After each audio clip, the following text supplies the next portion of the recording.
So we have a standing knee hugger, passive to active end range hold. So you basically are going to hug it up and then let go. You see how it drops, but you're going to use your hip flexor to hold it up.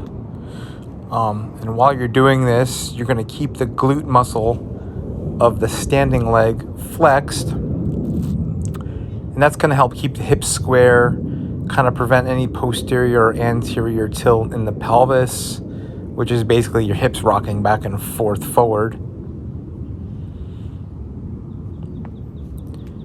So just hugging it. And I'm only doing like 3 to 5 seconds in each position again. And here we have the quadruped straight leg hip extension from the elbow. I just go to the elbow sometimes just to change things up a little bit.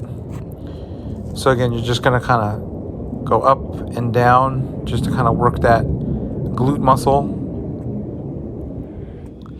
And here we have the prone shoulder external rotation with the block support. So I elevate the shoulder a little bit just to give the shoulder a little more of a stretch. And you're not going to have a lot of movement here. You're just working that external rotation to see how far we can move, getting those stabilizer muscles working.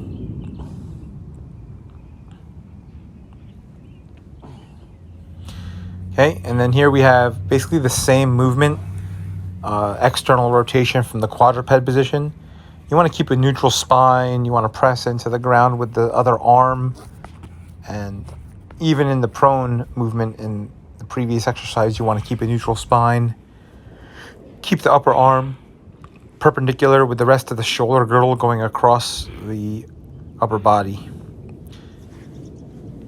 Here is the opposite. This is the internal rotation. So you see, I don't have a lot of internal rotation. So you just go back to a point where you feel that your shoulder can no longer move. We're not trying to push things, but we just want to be on the edge of these movements. Here's a single leg glute bridge with a leg whip. So the idea here is to basically engage the core and the abs. You'll feel the abdominals working. As the one leg is falling out to the side, that hip is going to want to drop. It's not going to drop if you keep the abdominals engaged in the glute muscle of that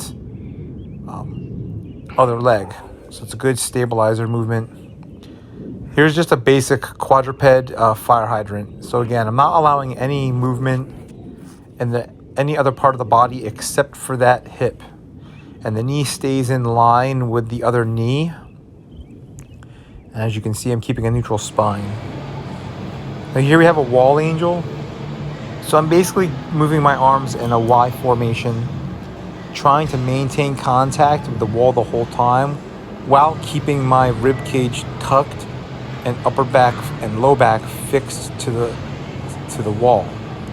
So that forces the shoulder to kind of move in its most active range. Now here we have a single arm swimmer or a prone single arm swimmer with a block cue.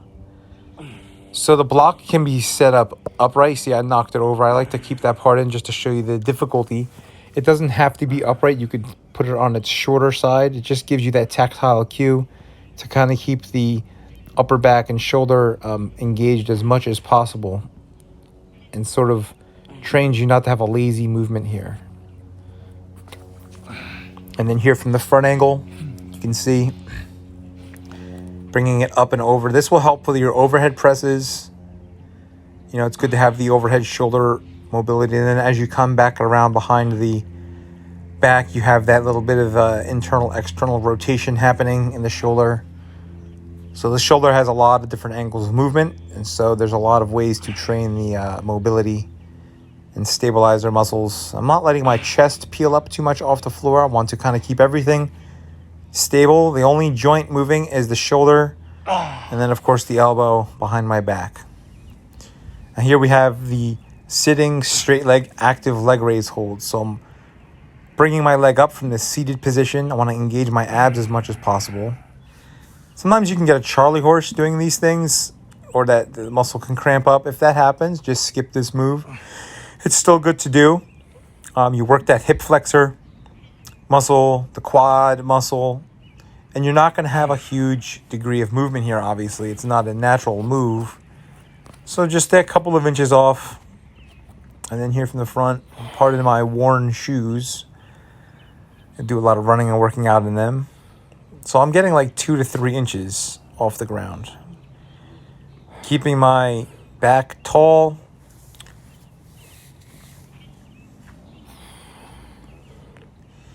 Getting about 2 to 3 seconds hold on each side for right now.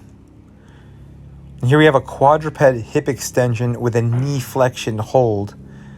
So you see my knee is staying at that 90 degrees. Sometimes you can put a light ball between the calf and hamstring to get a little bit of a squeeze. And you'll notice my back stays neutral. There's no teetering or rocking in the hips or shoulders. So you think of yourself as a table. So a table is not wobbly even on 3 legs unless you push it over. So the only thing moving is that hip joint. Here we have a prone YWT. So sometimes you want to mix these things up just for the neurological benefit. Just as different movements are good for the body to learn. And so again, we're keeping the arms off the ground. And then last one, just very simple, seated ankle plantar and dorsiflexion and extension. So again, pulling the toes back as far as you can to get that ankle flexion and then extend the toes forward. A lot of times we only think of our calves, but the shins are important as well.